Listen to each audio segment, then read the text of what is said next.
derive now the transform of the identity function, of the function that's defined as f of t is equal to t.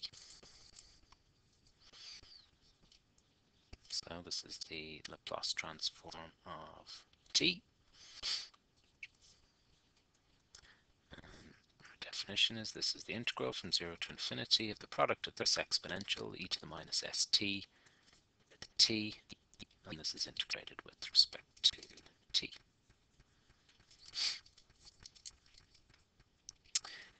Now we will recognize that this is an integral that we should do using the technique of integration by parts. So we rewrite it as an integral of a derivative d dt of the exponential e to the minus st over minus s by t dt. Then using integration by parts, this is going to be the product of e to the minus st over minus s multiplied by t,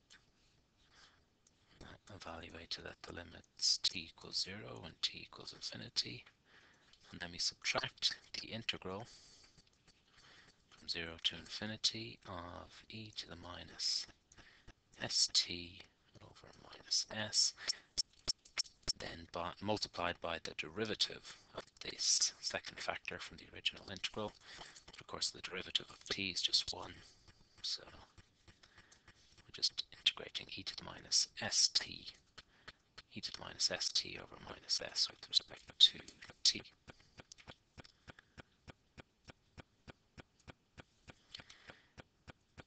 Now we're going to pause in our chain of equations here, because in order to deal with this first term, to make these substitutions 0 and infinity for t, we're going to have to say something precise about the limit of this quantity as t approaches 0.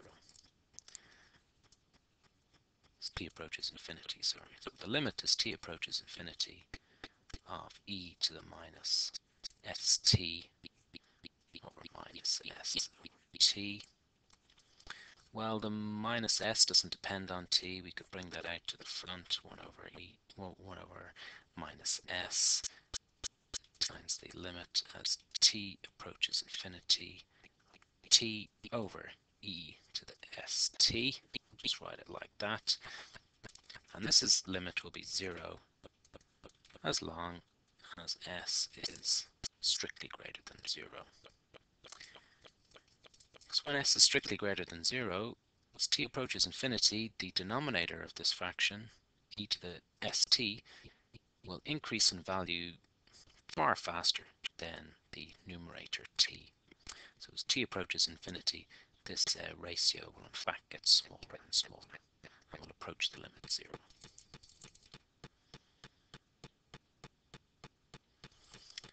And I think that's all we need, so we can return now to the quantity, the Laplace transform of the function t, and continuing on from where we got to, putting in the limit t equals infinity here, we get 0, as we've just described.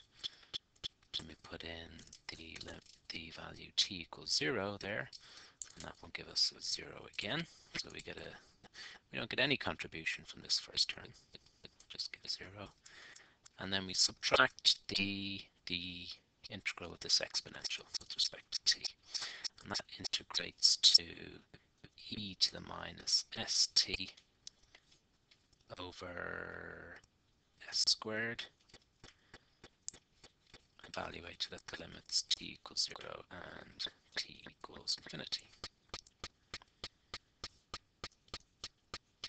So this is minus, and when we have put in the value t equals infinity, or we take the limit of this quantity as t approaches infinity, well, this will give us 0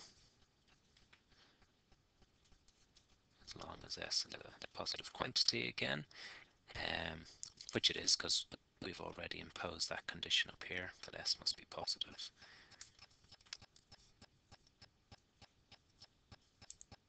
And then we subtract what we get when we substitute the value t equals 0 in here.